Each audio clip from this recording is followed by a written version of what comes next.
Okay, so now we're going to start talking about metabolism. And metabolism is incredibly important for the way that your body operates. It's how we derive energy. So I'm going to go through a lot of very specific reactions here. Lots of big cycles and things that happen, and it seems like we get just a teeny bit of energy at the end of everything. But I want you to know, I'm going to ruin the plot for you here. In the end, our body takes a lot of the products that we're making and throws it into something called the electron transport chain, which is basically like some proteins. And as those things get thrown into the process, bam, we end up with huge amounts of energy in the end. So keep in mind that it looks like these reactions aren't doing that much. They're not producing large amounts of energy. Don't worry, it comes in the end, okay? So when we're talking about metabolism, there's two basic forms of things that can happen. We can have what's known as a catabolic reaction, which these guys, what they do is they cut down big molecules. And usually this is going to be something that releases energy. Or we can have what's known as the anabolic reactions. And these are going to be something that where we use energy to build larger molecules. That kind of makes sense. It takes, you get energy when you cut things down. You use energy to build bigger stuff. Okay, so there's three types of molecules that we have discussed that need to be broken down. So we're talking about things like carbohydrates and sugars, and this is the big one, lipids and proteins. So those are the three things that we're going to talk about, like what happens after you eat? How do we get energy out of these things? When we talk about catabolism, well, guess what? This starts as soon as you eat something and it's in your mouth. So we have things that are digested. And there are many enzymes in digestion that hydrolyze large molecules to make smaller molecules. So polysaccharides, things that are big sugars and strands, become monosaccharides. Fat is glycerol and fatty acids, and those are broken down. Proteins are broken down into amino acids, and smaller molecules like that go into the cells. Once you enter the cell, in the cells, these digestion products are further catabolized to smaller units, like acetyl groups. We'll talk about what that means in a bit. Now, I want you to know, very important, that the mitochondria is the powerhouse of the cell. Here, acetyl groups oxidize into the citric acid cycle, plus NADH and FADH are produced. And this is where we produce a large amount of ATP. So we haven't talked about what a citric acid cycle is yet. You're not going to see that for a while. Just know, in the end, we're going to take all this mitochondria, all this stuff to the mitochondria, and we're going to get lots of energy, okay? So when we talk about energy, we have to also talk about ATP. ATP is the bomb. So adenosine triphosphate, right?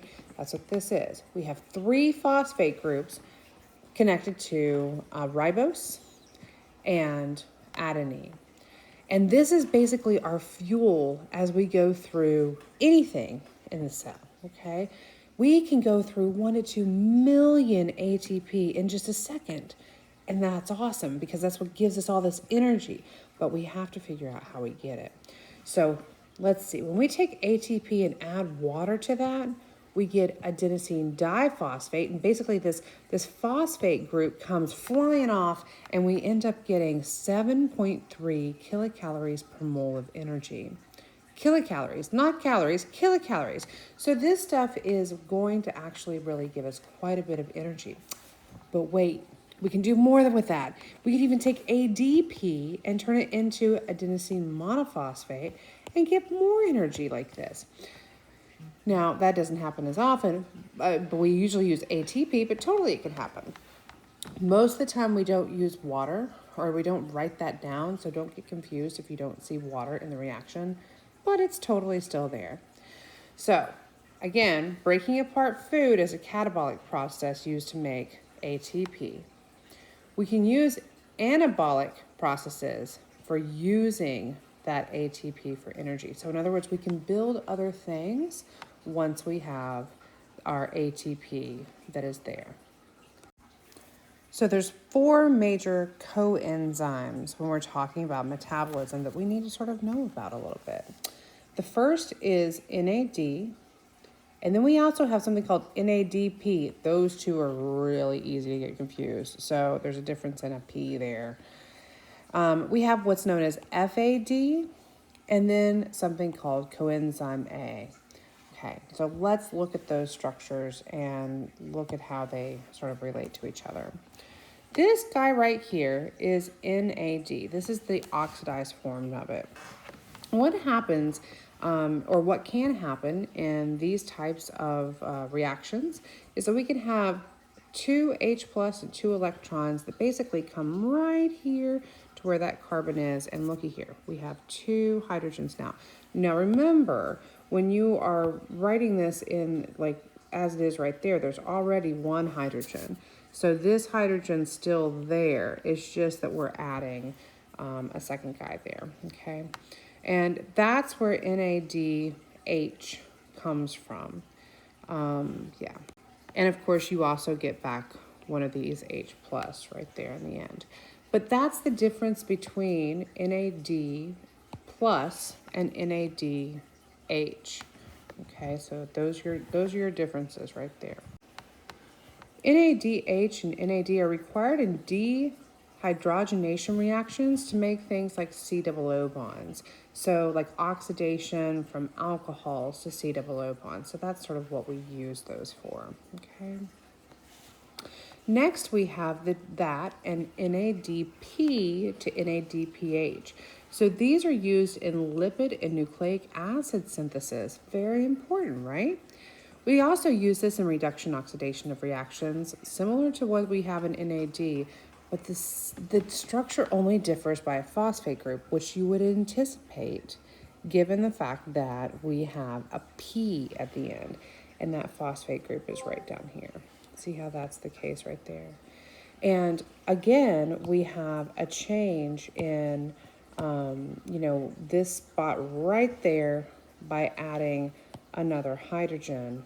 Now this guy, just like we had in the other one, is already there. So the addition is this one right here. Okay, so that would be the reduced form is NADPH. The oxidized form is NAD+. Okay, so let's look at a couple more. Next, we have FAD and FADH2. So the FAD looks way different than the other stuff. Now, it is big. We have an ADP down here and all these like CH2s, blah, blah, blah, blah, and this big, huge ring structure up here. Okay, so that's not so important when it comes to what is actually going on. Because when you add the 2 hydrogen and 2 electrons, where they are going is to this nitrogen right there and this nitrogen right there. And they end up making this hydrogen up here and this hydrogen down here. That's the reason why there's FADH2. There's 2 additional hydrogens that are added in there. Okay, so that's used, the riboflavin in B2 structure. And FAD is used in reduction oxidation reactions when dehydrogenation reactions turns a carbon-carbon single bond into a double bond. So we're using this to make a CC into a C double bond C. Okay, and that's where that gets used sometimes. There's many things that it really gets used for, but that's why we're going through these guys. Okay, and finally we have coenzyme A. Now I'm going to talk about coenzyme A a lot when we start, going into a lot more of these metabolisms. Honestly, I'm going to talk about all of these a lot, and so I'm trying to give you an overview of what they are. So coenzyme A is used as a way to package acetyl groups.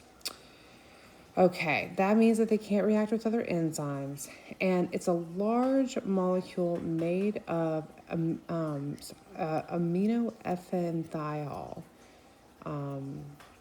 panthenoic acid, and phosphorylated ADP.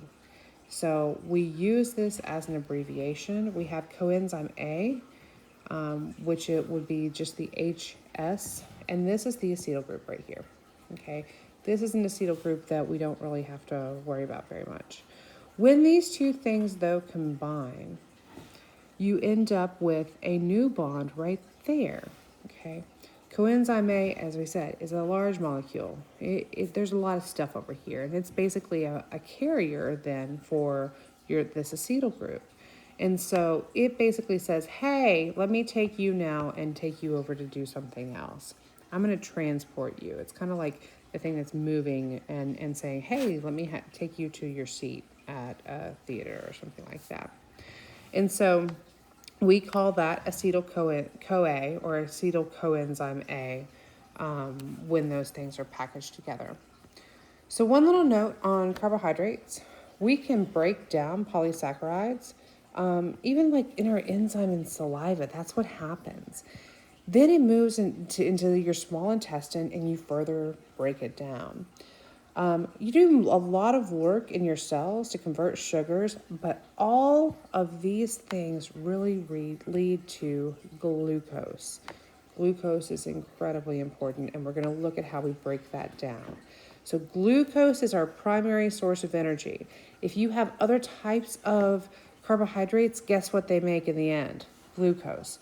That's the reason why when you look at somebody's blood, you measure the glucose levels. So we absolutely need to understand how it's metabolized, and that's what we're going to talk about in our next video. Okay, see you there.